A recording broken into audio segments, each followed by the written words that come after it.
السلام علیکم ناظرین نن مې زه درته وایم چې زړه مې ډېر زیات خفه شو د یو افغانستان نه یو زلمي یو ویډیو شیر کړې ده د سلیمان راحل په نوم سره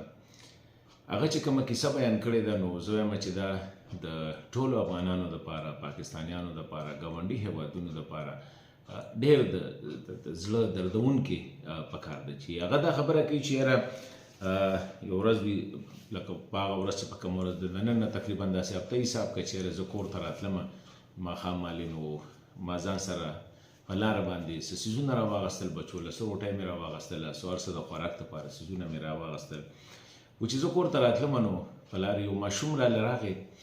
او هغه راته وایي چې یاره کاکا یا ماما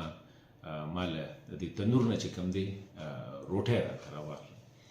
نو زما سره جب کې څه نه و نو ما ورته وایي چې یاره بچې خفه کېږه ما خو ما سره پیسې نشته دی او وایي زه روان شوم چې روان شم وایي لږه فاصله باندې مور ولاړه وه وایي خبرې راته وکړلې وایي راته وایي چې یو خو تاسو ته هر کس هر سړی هر انسان چې دی هغه تاسو ته سوالګری ښکاري وایي قسم یې وخوړ چې زما دا بچي د پرون نه لکه دا څو ګڼه چې لکه دا نهر دی او وایي چې د سحر نه مونږ دلته کې نه ولاړ یو زما دا بچی ولاړ دی او هر یو کس ته همدغه خبره کوي چې یاره ماله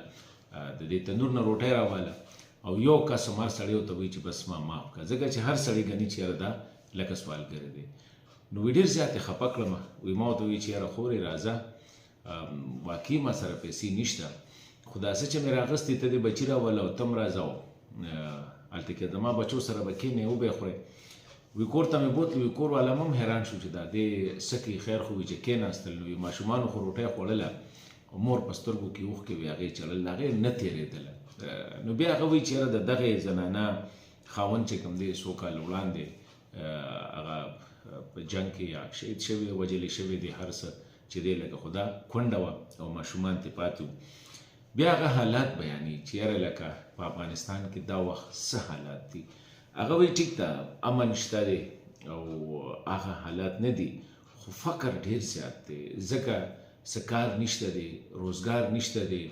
هر څه چې کوم دی په ټپه باندې ولاړ دی او هغه وایي چې دا لا ښار دی په اطرافو کې خو بیا حالات ډېر زیات خراب دي او وایي چې یاره داسې بد حل دی چې د چا سره د خوراک څه نشته دی د ډاکټر دغه نشته دی او چې کوم ډاکټران دي هغه څه دوایانې دي نه هم داسې نه دي چې یاره لکه پوره پلته واخلي نو وایي چې یاره د هغې باندې هم ستا کار نه کېږي او حالات داسې دي چې لکه هغه وایي چې یاره څه به دا کېږي به څه نو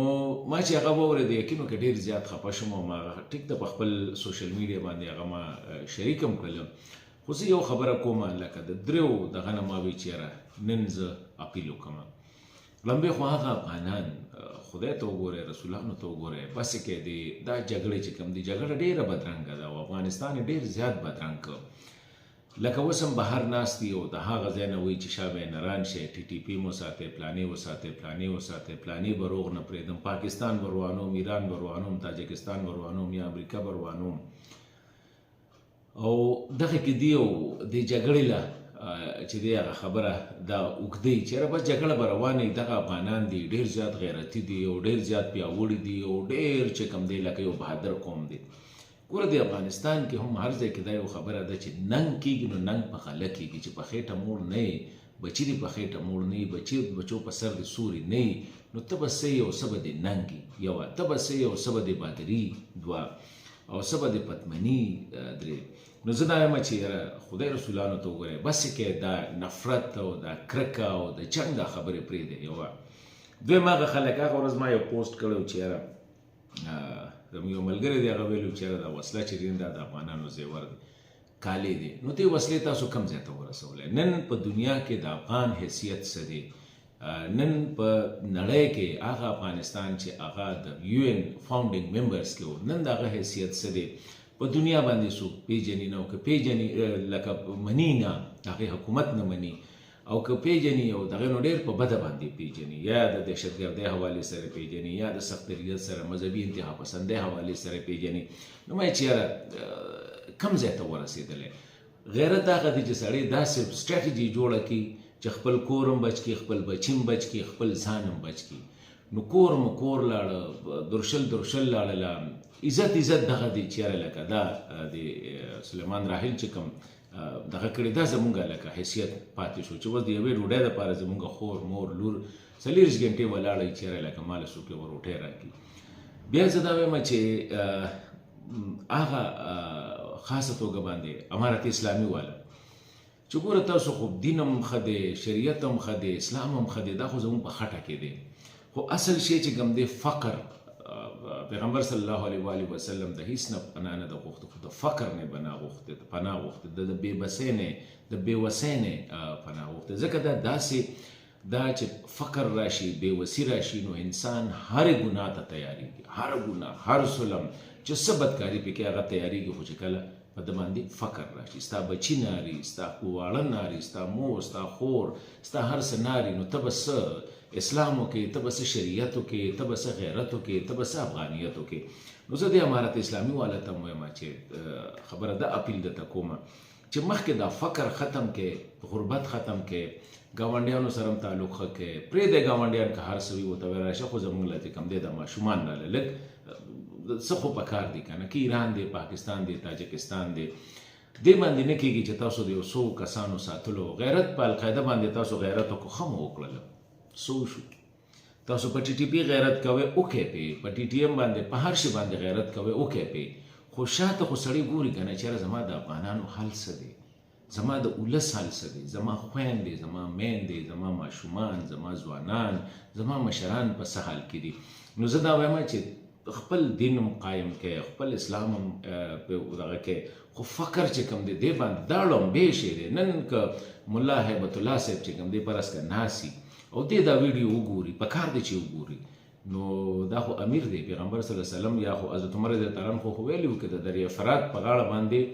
یو دغه هم د لوږې نمرین د هغې تپوس په زما نه کېږي. نو آیا د دې ماشومانو تپوس په د ملا هیبت الله نه نه کېږي؟ آیا دا به د امارت اسلامي د واکدارانو نه نه کېږي چې تاسو لګیا یې دی کور ته کاڼه ولم، هغې ته م ولم، که نه ولم نو وایي چېرې لکه دا زمونږ نه دي، پردي خلک ساتئ، روانکاري ساتئ، څه د افغانانو له څه پیدا ده؟ او ستا غیرت دا دی یا عزت دا دی،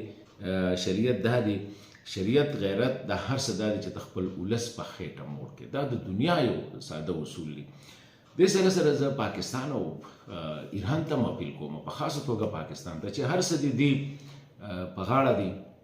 او پکار دی چې یاره په دې بارډر باندې نرمي راولي، ویزو کې نرمي پکار ده، د تجارتو سره چې کوم دی د دې له وده ورکول پکار دی. هغه طرف نه که مونږ دا تمه کوو چې یاره لکه د افغان سیاستمداران یا واکداران چې دي هغوی ته خو بس غټه خبره زه افغان یم، یاره دنیا دې مني چې یې ته بهادر هم یې، ته غیرتمن هم یې، ته پتمن هم یې، ته تاریخ هم لرې، ته هر څه لرې، خو ولس دی چې کوم دی د هغې توجه پکار ده. نو زه یم چې پاکستان له ایران له اسلامي لړۍ له هم پکار دی چې په دې حالاتو کې لږ رامخکې شي او په دې پتمنو افغان خویندو باندې، میندو باندې، ماشومانو باندې، مشرانو باندې هم لږ رحم وکړي. نو دا زما نننی اپیل دی، د ټولو نه مې دا اپیل دی. او دا په افغانستان کې چې څه روان دي، دا ماشومان چې د لوږې نه مري، دا زنانه چې د لوږې نه دغه کېږي، کور کې دغه حل دی، د دې ما په خیال هر څوک ذمهوار دی، لمبې افغان ذمهوار دی، لمبې چې کوم دی امارت اسلامي ذمهوار دی، لمبې ملا هیبت الله ذمهوار دی، د هغې نه پسې د نور افغان مشران ذمهوار دي، د هغې نه پسې ګاونډیان ذمهوار دي. ځکه زما په ګاونډ کې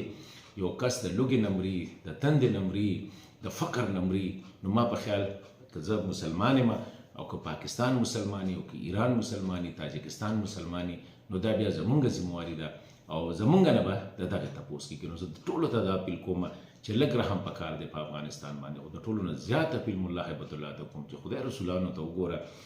هر څه دې منو، هر څه به ومني، خو دې باندې هم څه سوچ پکار دی چې ته په دې بیان ورکړه چې یاره دنیا ته ووایه چې راشئ زموږ سره مدد وکړئ، خپله باندې څه داسې څه شروع کړه، داسې څه حالات جوړ کړه چې خلک راشي، تجارت وکړي، صنعت ولګي، دا څیزونه ولګي، دې خلکو له موقع پکار دي. د هغې نه پس ستا دین او ستا اسلام چې کم غواړي د افغانان دې مني.